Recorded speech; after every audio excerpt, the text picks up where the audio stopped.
Coming up on Mountain News at 5:30, the Trump administration is facing backlash after sensitive military operations were reportedly disclosed on a messaging app. Plus, the Trump administration is being sued over his order to dismantle the Department of Education. Dedicated to Southern and Eastern Kentucky, this is WYMT Mountain News at 5:30. Good evening, I'm Steve Hensley. President Donald Trump appears to be backing up his national security team after inadvertently leaking details of a military strike to a journalist on the messaging app Signal. But some lawmakers are demanding answers. CBS's Erica Brown has the latest from Capitol Hill. Incredible people. President Trump says he stands behind his national security team after sensitive details of a U.S. bombing attack on Houthi rebels were discussed on the messaging app Signal in a text chain that included a reporter. We have an amazing group. Our national security now is stronger than it's ever been. Jeffrey Goldberg, the editor-in-chief of The Atlantic, was inadvertently included in the group chat. I've never seen anything like this. I've never heard of anything quite like this. Goldberg said military operations and their timing were discussed and said Defense Secretary Pete Hegseth shared sensitive operational details, including information about targets, weapons, and attack sequencing.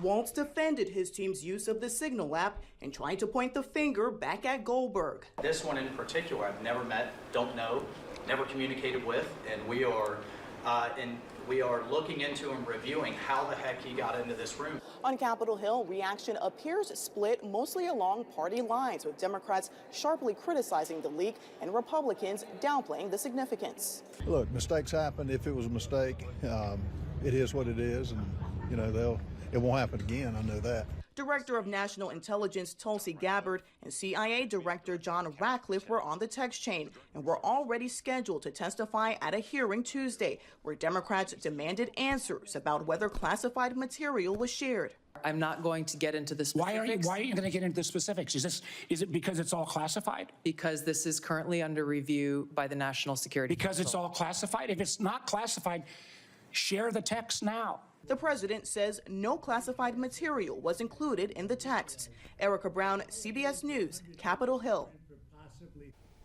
Senator Roger Wicker, the Republican chairman of the Senate Armed Services Committee, told CBS News his committee is, quote, considering our options as to whether hearings are needed to look into the matter.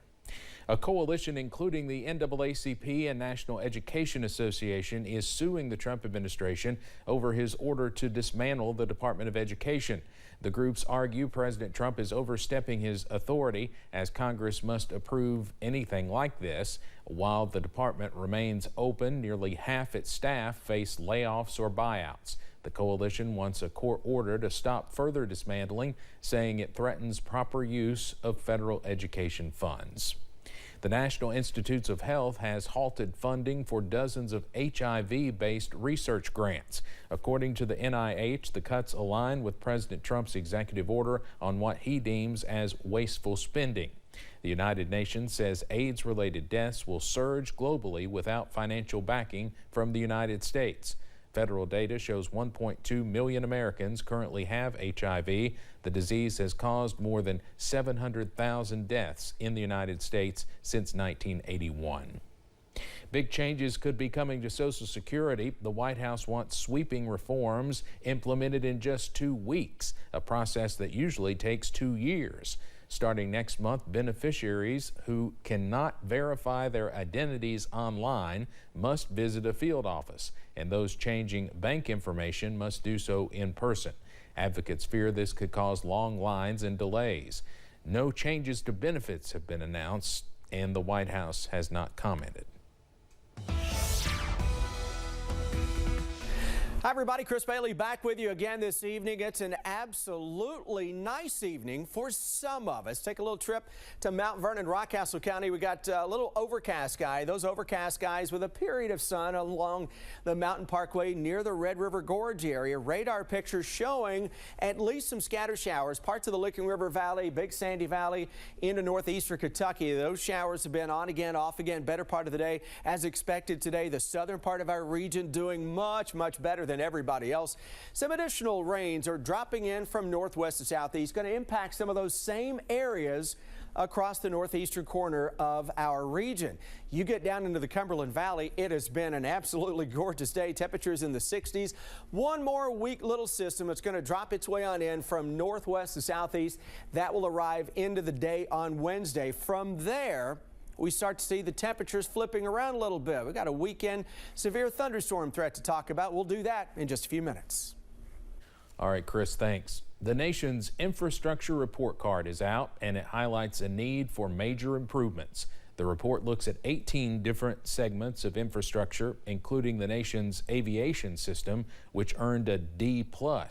The low marks follow January's deadly midair collision in Washington, and as CBS's Chris Van Cleve shows us, families of the 67 killed are demanding changes. It's so much loss. It's so much unnecessary loss. Rachel Ferris feels like she has to be a voice for those silenced in January's midair collision over Washington, D.C. I want people to remember that all 67 souls on board were precious. They were beautiful. This isn't just an accident that we move on from.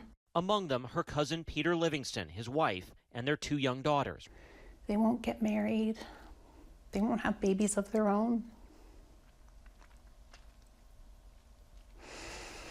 And they deserved that. They deserved that. She wants lawmakers and the FAA to take action now to make flying safer. The newly released infrastructure report card gave the U.S. aviation system a D+, unchanged from 4 years ago, due in part to the slow pace of modernization and a funding gap of $114 billion over the next 10 years. While we have made progress, there certainly are warning signs and that tell us that we need to further invest. Transportation Secretary Sean Duffy is now calling for rapid updates to the country's aging air traffic control system. Does it upset you that it takes people dying to get attention to make a change? Somebody called it a tombstone mentality. Every regulation is written in blood, and that's not the way we should be doing things. I think that's outrageous. Overall, the nation's infrastructure earned a C. 8 of the 18 segments showed improvement. The authors credit the billions of dollars spent through the infrastructure bill for that. The areas that underperformed tend to have large gaps in funding needs and also need to build towards better resiliency against severe weather. Chris Van Cleve, CBS News, Dallas. The report also shows the nation's ports and railways scored the highest, while the roads and dams are among the poor performers. Footage from the Center for Jewish Nonviolence shows Israeli settlers attacking activists at the scene of an assault on Oscar-winning Palestinian director of the film No Other Land, Hamdan Bilal. The video, geolocated by CNN, corroborates eyewitness reports that show 3 people fleeing a violent assault near Susya in the occupied West Bank. This footage was captured in the area where director Bilal was also assaulted on Monday. The doctor who led Pope Francis's medical team says they considered ending treatment during a breathing crisis on February 28th. Professor Sergio Alfieri told an Italian newspaper the choice was to let him go or use aggressive treatments that risked organ damage.